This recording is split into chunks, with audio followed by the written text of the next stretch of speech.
قرآن مجید میں آتا ہے ان الصلاۃ تنہی عن الفحشاء والمنکر، نماز انسان کو برائیوں اور بے حیائیوں سے روکتی. اس چیز کو دیکھیں کہ وہ نماز پڑھ پا رہے ہیں یا نہیں. اگر وہ نہیں پڑھ پا رہے تو ان کی مدد کریں کہ وہ کسی طرح اس کے لیے تیار ہو جائیں. زکوٰۃ دیتے ہیں کہ نہیں، کیونکہ زکوٰۃ انسان کے اندر سے بخل اور تنگ دلی نکالتی ہے. پھر روزے رکھتے ہیں کہ نہیں، کیونکہ روزہ رکھ کر انسان جھوٹ بولنے سے اور نشہ آور چیزوں سے اور بہت سی اور بری چیزوں سے بچتا ہے. فرض روزوں کے علاوہ نفل خود بھی رکھے تو ان کو بھی ساتھ لانے کی کوشش کریں.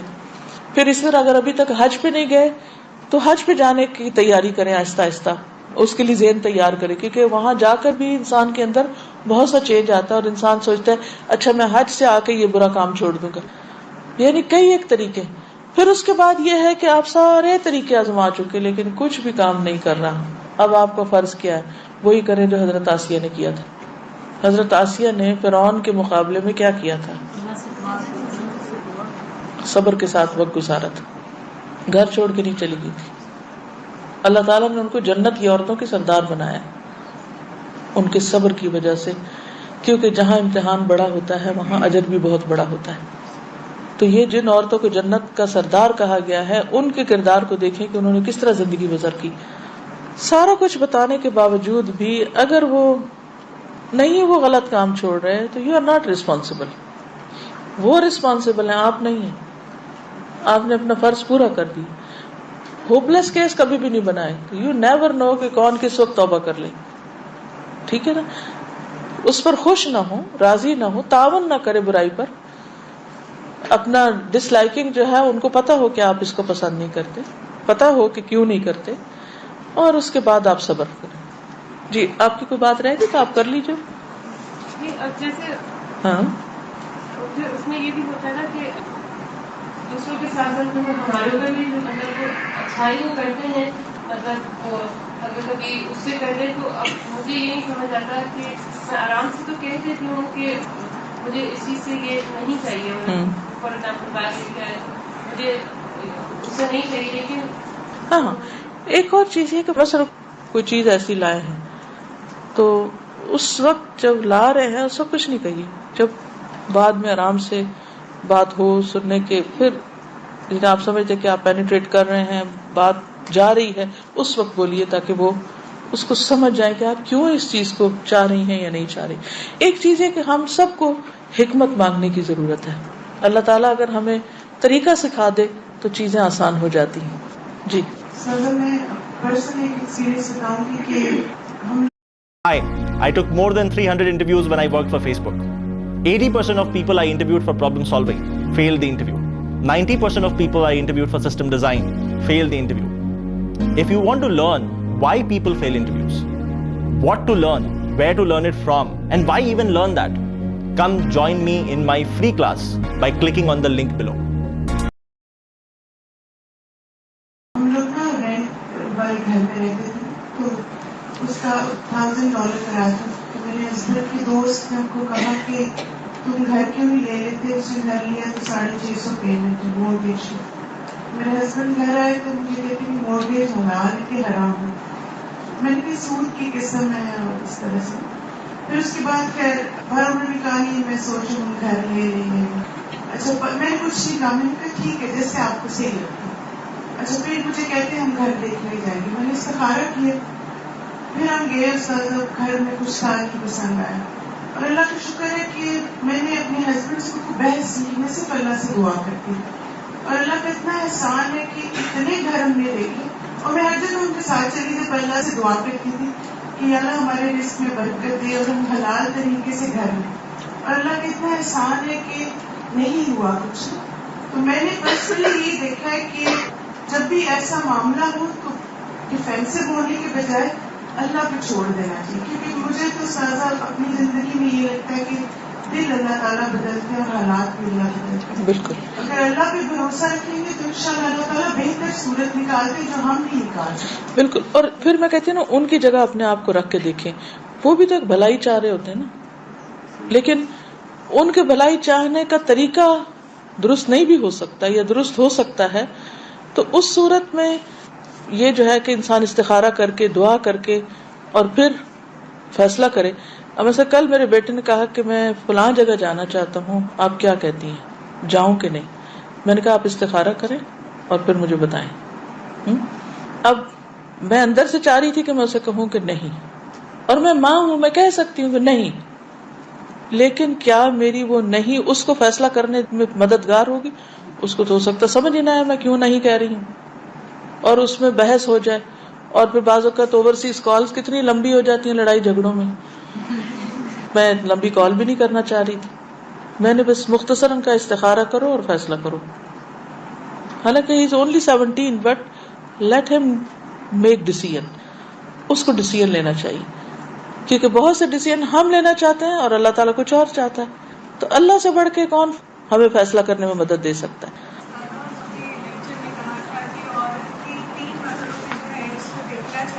جی بات سب سے خوبصورت تھی کیونکہ وہ گھر میں جو ہے وہ معاشرہ بنا رہے ہیں۔ پہلا مرحلہ تھا کہ جس میں بیٹی کی تربیت ہے، دوسرا مرحلہ ہے جس میں وہ اپنی بیوی کا کردار ادا کرتی ہے، اور تیسرا ماں کا۔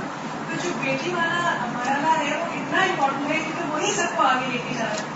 تو ہم لوگ تو اس حصے سے جو شادی شدہ ہیں گزر چکے ہیں، لیکن اب ہمارے آگے بچے ہیں، بیٹے اور بیٹیاں دونوں، تو اتنا زیادہ اس پوائنٹ کے اوپر دھیان دینے کی ضرورت ہے کیونکہ یہ ہماری مسلم امہ بن رہی ہے یہاں سے، اور یہ بالکل پوائنٹ بہت اہم ہے۔ بالکل تو میں یہ بات شیئر کرنا چاہ رہی تھی کہ پلیز اس بات کی توجہ دیں کہ ہم ماؤں کو بہت ضرورت ہے اب کہ ہم ان کی تربیت پہ دھیان دیں۔ بالکل، یہ بہت ہی اللہ آپ کو جزائے خیر دے، اچھا پوائنٹ آپ نے یاد دلا دیا۔ بات یہ ہے کہ جب ہم دین کی طرف نہیں ہوتے تو ہماری پرائرٹیز کچھ اور